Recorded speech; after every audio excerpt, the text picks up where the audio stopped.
तो रिसेंटली प्रशांत किशोर ने बिहार में बाय इलेक्शन जीता है एंड बहुत लोगों को बाय इलेक्शन का मतलब नहीं पता and honestly I do not blame you for that, क्योंकि जिस तरीके से हमें स्कूल में पढ़ाया जाता था ना, पढ़ाया कम रट्टा मरवाया ज्यादा जाता था एंड उसमें भी हमें घंटा कुछ समझ नहीं आता था। एंड इस चीज के बारे में तुम्हें जानना इसलिए इम्पोर्टेंट है क्योंकि एक निहायती अनपढ़ गवार मनूस बंदा जो 8वीं कक्षा पास है सिक्योरिटी गार्ड नहीं बन सकता, लेकिन पॉलिटिशियन जरूर बन सकता है। उसको इन सारी चीजों में इंटरेस्ट होगा, वो नालायक पॉलिटिशियन बन जाएगा एंड तुम्हारे साथ ही रोडियो खेलेगा एंड तुम पढ़े लिखे होके भी उसका कुछ नहीं उखाड़ पाओगे। तो इस वीडियो को ना पूरा देख लेना, जितनी बातें मैंने करी अभी तो मजाक करी, लेकिन सीरियस होके इस चीज के बारे में जान लो क्योंकि तुम्हारे फ्यूचर का सवाल है भाई। एंड हो सकेगा ना मैं तुम्हें ना केस स्टडी के थ्रू ये सारी चीजें समझाऊंगा, क्योंकि ये सारी चीजें तुम्हारी आंखों के सामने हुई है जितनी मैं वीडियो में बात करूंगा, क्योंकि तुम्हारी आंखों के सामने हुई है तो तुम अपने दिमाग में उस चीज से रिलेट कर पाओगे कि ऐसा था फिर ऐसा हुआ, ओ अच्छा तो ये मतलब था जो हमें इंग्लिश में रट्टा मरवाती थी स्कूल की टीचरें। फॉर एग्जांपल जैसे अभी बात कर ले प्रशांत किशोर जो बाय इलेक्शन जीते हैं बिहार में, ये होता क्या है,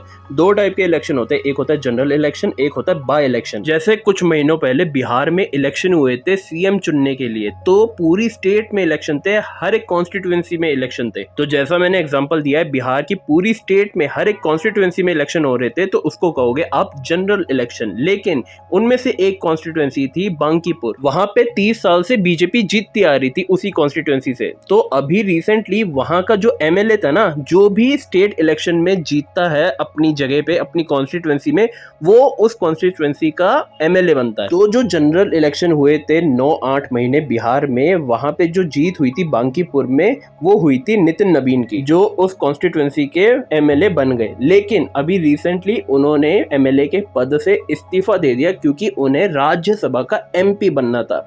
एमएलए की फुल फॉर्म होती है member of legislative assembly and MP की फुल फॉर्म होती है मेंबर ऑफ पार्लियामेंट, लेकिन वो राज्यसभा एमपी बने थे, लोकसभा एमपी नहीं। ये चीज मैं आगे आपको बता दूंगा क्या होता है। पर रही बात जैसे ही उन्होंने यहाँ इस कॉन्स्टिट्यूएंसी बांकीपुर से इस्तीफा दे दिया, तो यहाँ इसी कॉन्स्टिट्यूएंसी में फिर से इलेक्शन होंगे, सिर्फ इसी पर्टिकुलर कॉन्स्टिट्यूएंसी में, पूरे बिहार में नहीं होंगे। तो जब किसी एमएलए एमपी की जब डेथ हो जाती है ना, या वो वाली सीट खाली हो जाती है, तो वहां पे इलेक्शन होते हैं उस पर्टिकुलर सीट पे, उसी कॉन्स्टिट्यूएंसी में, एंड उसी इलेक्शन को आप बोलोगे बाय इलेक्शन। जनरल इलेक्शन होते हैं पूरी जगह, अगर एक स्टेट में इलेक्शन हो रहे हैं पूरी स्टेट में हर जगह एक ही टाइम पे इलेक्शन हो रहे हैं, वो होता है आपका जनरल इलेक्शन। और अगर एक आधी कॉन्स्टिट्यूएंसी से इलेक्शन हो रहा है क्योंकि वहां का एमएलए रिजाइन कर गया या उनकी डेथ हो गई है, बहुत अलग अलग रीजन होते हैं, तो वहां पे होते हैं बाय इलेक्शन। और जो इस बाय इलेक्शन का रिजल्ट आया है वो है प्रशांत किशोर जीत गए एंड अब वो इसी कॉन्स्टिट्यूएंसी से एमएलए बन चुके हैं। अब एमएलए को हिंदी में विधायक कहते हैं, और एमएलए कहाँ बैठता है, विधानसभा में। हर एक स्टेट की अलग विधानसभा होती है, यूपी की विधानसभा अलग, बिहार की विधानसभा अलग, दिल्ली की अलग। तो हम लोग स्टेट इलेक्शन में अपना एमएलए चुनते हैं एंड एमएलए जाके अपना एक सीएम चुनते हैं, जिसके पास, जिस पार्टी के पास ज्यादा मेजोरिटी है वो अपना सीएम बिठा सकती है उस स्टेट में। और जो प्राइम मिनिस्टर वाले इलेक्शन होते हैं वो होते हैं लोकसभा इलेक्शन। यहाँ पर हम अपने एमएलए नहीं चुनते, यहाँ पर हम अपने एमपी चुनते हैं, मेंबर ऑफ पार्लियामेंट। अभी के टाइम पे लोकसभा में 543 सीट्स है। मेजॉरिटी में आने के लिए आपको आधी से एक ज्यादा मतलब 272 सीट्स चाहिए होती है। जिस पर्टिकुलर पॉलिटिकल पार्टी के पास आधी से ज्यादा सीट्स आ गई, वो बहुमत से अपना प्रधानमंत्री चुन सकते हैं, देश का प्रधानमंत्री चुन सकते हैं। अगर आपको याद होगा जैसे अभी रिसेंट 2024 में लोकसभा इलेक्शन हुए थे, जब बीजेपी बोल रही थी 400 पार 400 पार, वो यही सीटों की बात कर रही थी कि 400 पार एमपी की सीट उनको मिल जाएगी, बट उनको उतनी नहीं मिली थी, उनको 240 के अराउंड मिली थी एंड उन्होंने अलग अलग पॉलिटिकल पार्टी के साथ कोएलिशन करा, ये कहते हैं गठबंधन की सरकार। ऐसे करके बीजेपी मेजॉरिटी में आई थी एंड तभी प्रधानमंत्री नरेंद्र मोदी फिर से हमारे तीसरी बार प्राइम मिनिस्टर बने थे। एंड ये जितने भी एमपीज होते हैं ना, ये बैठते हैं हमारे पार्लियामेंट में, जिसको हिंदी में हम कहते हैं सांसद। अभी जो रिसेंट जंतर मंतर पे जो मार्च हुआ था, सांसद चलो, तुम्हारे तो जख्म भी अभी नए नए होंगे तो तुम्हें याद होगा, यही सांसद की बात हो रही थी। अब इस पार्लियामेंट में भी दो टाइप के एमपी बैठते हैं, एक होता है लोकसभा एमपी, एक होता है राज्यसभा एमपी। ये वाली जो फोटो देख रहे हो ग्रीन कलर में जो बिछा हुआ है यहाँ पे, ये है लोकसभा। ये जो जो दूसरी फोटो देख रहे हो लाल वाली, ये है राज्यसभा। ये राज्यसभा में ही तो राघव चड्ढा अपनी रीले कटवा के गया पिछले साल इतनी सारी, ये रिमेम्बर ना। लोकसभा को हम कहते हैं लोअर हाउस एंड राज्यसभा को कहते हैं हम अपर हाउस। लोकसभा के एमपी हम खुद वोटिंग से चुनते हैं लोकसभा इलेक्शन, जैसे अभी मैंने थोड़ी देर पहले आपको बताया था। लेकिन राज्यसभा एमपी हम चूज नहीं करते, वो चूज करते हैं हर एक स्टेट का एमएलए। या तो एमएलए चूज कर सकते हैं कि किसको राज्यसभा में बैठने का अधिकार होना चाहिए, या तो फिर प्राइम मिनिस्टर एंड प्रेसिडेंट भी अपॉइंट कर सकते हैं। तो जैसे मैंने 3 सभा की बात कर ली, विधानसभा, राज्यसभा, लोकसभा, इन सारी जगह में सिर्फ लोकसभा एंड विधानसभा में ही हम अपने एमपीज या एमएलए चुनते हैं। यहाँ पे कोई भी एमपी या एमएलए की डेथ हो जाती है या वो रिजाइन कर देता है अपनी पोजीशन से, तो उसी कॉन्स्टिट्यूएंसी में इलेक्शन होंगे, जिसको हम पर्टिकुलरली बाय इलेक्शन कह सकते हैं। लेकिन राज्यसभा का एमपी एमएलए चुनता है, या तो प्राइम मिनिस्टर या प्रेसिडेंट चुन सकता है। तो अब रही बात, क्या एक एमएलए एमपी भी हो सकता है एक ही टाइम पे? The answer is no. अभी बांकीपुर की सीट से नितिन नबीन ने एमएलए का पोजीशन को रिजाइन करा एंड वो राज्यसभा के एमपी बने। क्या अब बात आती है, एक MP Lok Sabha MP Rajya Sabha MP भी हो सकता है? Again the answer is no. अब आपके दिमाग में एक और सवाल आ रहा होगा, ये जो लोकसभा में 543 सीट्स है, इनमें एक बंदा 2 सीटों पे बैठ सकता है? Again the answer is no. लेकिन वो इलेक्शन 2 अलग अलग कॉन्स्टिट्यूएंसी में लड़ सकता है। अब इसका एक परफेक्ट एग्जांपल है 2024 के लोकसभा इलेक्शन में राहुल गांधी 2 सीटों से इलेक्शन लड़े थे। एक है रायबरेली यूपी में एंड दूसरा है वायनाड केरला में। राहुल गांधी दोनों सीटों से जीत गए थे, बट वो एक ही सीट पे बैठ सकते थे, तो उन्होंने चुना रायबरेली एंड वायनाड वाली जगह से उन्होंने रेजिग्नेशन दे दिया। एंड जब रेजिग्नेशन दे देता है कोई एमपी अपनी सीट से, तो वहां पे क्या होते हैं? By election. अगर आप लोगों को याद हो तो इसी चीज को लेके अमित शाह बहुत ज्यादा गुस्सा हो गए थे, क्योंकि वो कह रहे थे कि वायनाड के लोगों को परेशानी झेलनी पड़ेगी फिर से वोटिंग करके। वो काफी गुस्सा हो गए थे जब राहुल गांधी दोनों सीट से जीत गए थे। मैं ये सारी चीजें आपको इसीलिए बता रहा हूँ ताकि प्रैक्टिकली आप चीजों को देखो, या अगर आपने देखा हो तो आपके दिमाग में ये सारी चीजें बैठ जाए। तो जैसा मैंने आप लोगों को बताया, एमएलए जो होते हैं वो मिलके अपना सीएम चुनते हैं। जो सीएम होता है वो भी अपनी कॉन्स्टिट्यूएंसी से एमएलए होता है। तो अगर किसी के दिमाग में ये बात आ रही है, यार हमने तो 2024 के इलेक्शन में देखा था कि कैसे अरविंद केजरीवाल आके वोट मांग रहे थे, वो वोट अपने कैंडिडेट के लिए मांग रहे थे।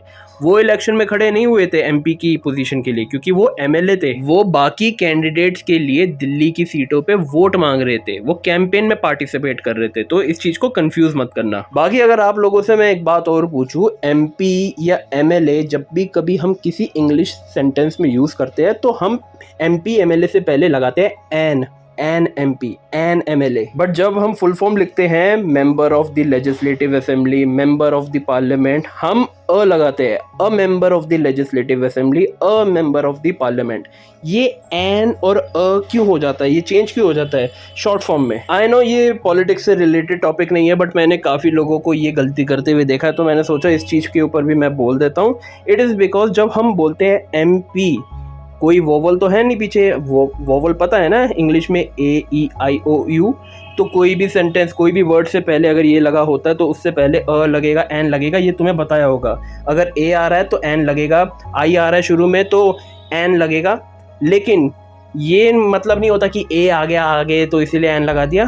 हमें यहाँ पे फोकस करना है साउंड पे। तो हमने हिंदी में भी ये सब चीज़ें सीखी होगी, स्वर और व्यंजन। स्वर वही होते थे ना, अ बड़ा आ, ई बड़ी ई, और व्यंजन क ख ग। रिमेम्बर? मेरे को पता है आधे से ज्यादा क्या 99% को अभी क ख ग नहीं आता होगा। तो वो जो स्वर होते हैं हिंदी में आ, ये सारी चीजें इंग्लिश में वोवल्स कहते हैं इनको। जैसे मैंने वर्ड बोला एमपी की साउंड क्या आ रही है? अ आ रहा है पहले, तो यहाँ पे लगेगा एन।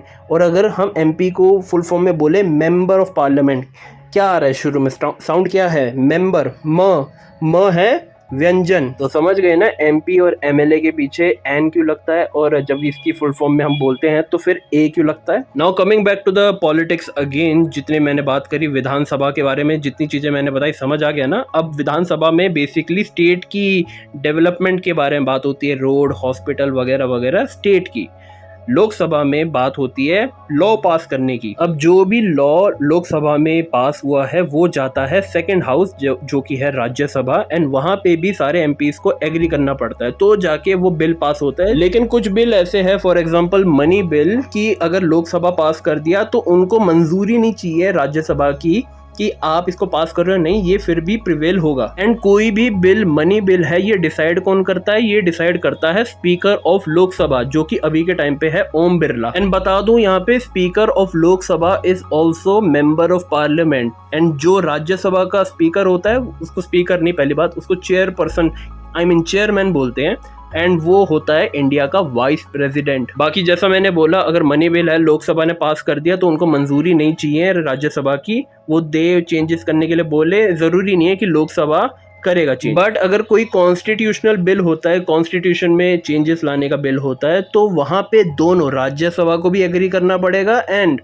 ये लोकसभा को भी एग्री करना पड़ेगा। एंड कोई अगर ऑर्डिनरी बिल है वो फंस गया तो फिर भाई जॉइंट पार्लियामेंट सेशन भी हो सकता है जहां पे राज्यसभा एमपी लोकसभा एमपी दोनों आ सकते हैं आमने सामने। लेकिन अगर तुम करंट सिनेरियो देखोगे ना तो ये वाली नौबत नहीं आएगी, क्योंकि जो करंट सिनेरियो है लोकसभा में भी ज्यादा मेजॉरिटी में बीजेपी की सीटें हैं एंड राज्यसभा में भी ज्यादातर बीजेपी की सीटें हैं, क्योंकि ज्यादातर स्टेट में बीजेपी की सरकार बनी हुई है ना, तो वो एज आई टोल्ड यू कि एमएलए राज्यसभा के एमपी चुनते हैं। राज्यसभा में हर एक स्टेट अपने आप को रिप्रेजेंट कर सकती है क्योंकि हर एक स्टेट में इलेक्शन होते हैं, एंड यूनियन टेरिटरीज में भी होते हैं, Delhi, Jammu Kashmir.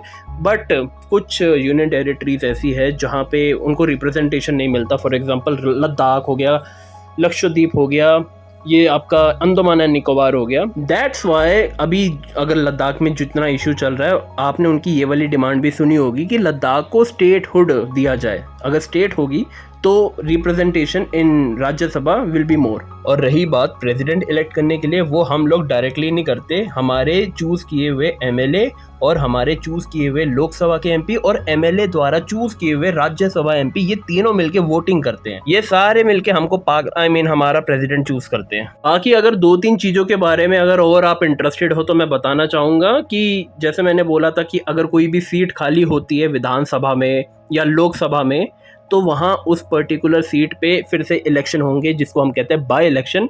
But there are some loophole जो पॉलिटिकल पार्टी जिसका फ़ायदा उठा सकती है। अब देखो बेसिकली इसको लूप होल तो नहीं कहेंगे क्योंकि ये लॉ है इंडिया में, तो आई डोंट थिंक कि लूप होल कह सकते हैं, लेकिन फिर भी लगता लूप होल जैसा ही है। फॉर एग्जाम्पल अब यहाँ पे फिर से हमारी एंट्री होने जा रही है क्यूट बॉय राघव चड्ढा की। अब जब रिसेंटली राघव चड्ढा ने आम आदमी पार्टी छोड़ी तब वो राज्यसभा के एमपी थे एंड उन्होंने बीजेपी ज्वाइन कर ली in the middle of the session. Basically उनको वो वाली सीट छोड़नी पड़ेगी राज्यसभा की, वहां पे आम आदमी पार्टी अपना कोई और कैंडिडेट बिठा सकती है। बट अगर उस पॉलिटिकल पार्टी से 2/3 मेजॉरिटी वो पार्टी छोड़ के दूसरी पार्टी में जाना चाहती है तो उसको कहते हैं मर्जर।